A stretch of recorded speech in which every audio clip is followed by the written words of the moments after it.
Friends, good evening. చాలా పూలు వెళ్ళాయి, అన్ని మాల కట్టంగా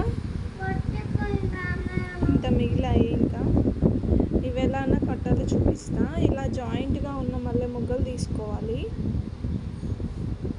ఇలా జాయింట్గా ఇలా ఉన్న మల్లె మొగ్గలు తీసుకొని వీటిని కూడా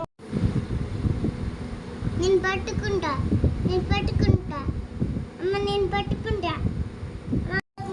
ఇంత మందంగా దారం తీసుకోవాలి ఫ్రెండ్స్. ఇలా 1 by 1 జాయింట్ ఉన్నది మాలలో ఇలా ఇలా పెట్టేసి ఉంచాలి.